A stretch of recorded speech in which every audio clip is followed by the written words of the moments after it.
Yang waras tidak boleh mengalah terhadap mereka para pencoleng-pencoleng agama yang menjadikan agama sebagai alat politik.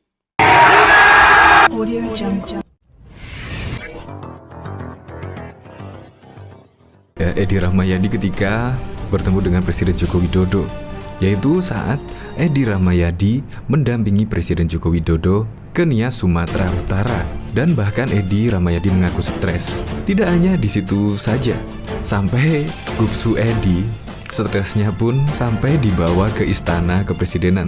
Sampai Gubsu Edi salah naik mobil menteri ketika setelah rapat terbatas dengan Presiden Joko Widodo. Dari berita ini, yaitu Gubernur Edi Rahmayadi curhat dibuat stres saat mendampingi Presiden Joko Widodo berkunjung ke Nias, Sumatera Utara. Nah, Edi Rahmayadi mengatakan alih-alih naik helikopter untuk mempercepat perjalanan, Edi mengatakan Presiden Joko Widodo malah memilih jalur darat untuk mendatangi Nias Utara dan Nias Barat. Hal itulah yang membuat Edi tampak stres. Tapi beliau berkehendak lewat darat. Yang agak stres gubernurnya, karena saya tahu persis jalan itu walaupun saya lebih tua dari presiden usia, tapi hanya terpaut 3 bulan bedanya, ungkapnya. Saya tahu benar itu cukup lelah karena jalannya pastinya tidak bisa disamakan dengan jalan-jalan yang ada di Pulau Jawa.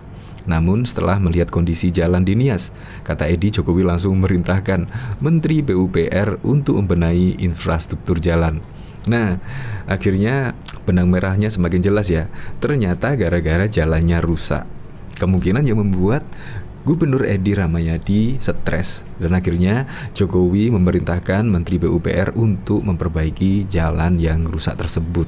Bahkan tidak hanya itu saja. Di sini malah terjadi hal yang lucu sekali, yaitu Gubsu Edi salah naik mobil menteri usai rapat bareng di istana.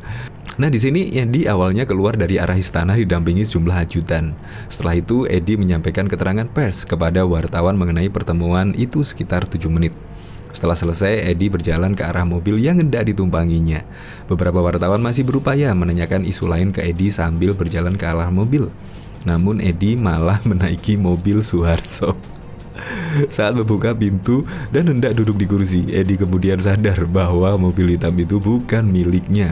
Dia juga diingatkan ajudannya bahwa mobil yang seharusnya dia tumpangi berada di sebelah Suharso. Oh, salah ya kata Edi. Memang kedua mobil itu sama berwarna hitam. Mobil itu tepat parkir bersebelahan. Edi akhirnya kembali ke mobilnya. Dia pun meninggalkan kawasan Istana Jakarta. Kemungkinan sampai groginya setelah rapat bersama Presiden Joko Widodo ya, sampai memasuki mobil menteri. Ya memang sih biasanya kan mobilnya hampir sama, apalagi berkelir hitam. Edi kemungkinan lupa ya. Dan akhirnya memasuki mobil menteri milik Suharso tersebut. Oke lah, memang Presiden Joko Widodo sulit ditebak sekali. Tiba-tiba langsung belusukan ke sini, ke sana, yang membuat kaget dan membuat stres para pemimpin daerah tersebut.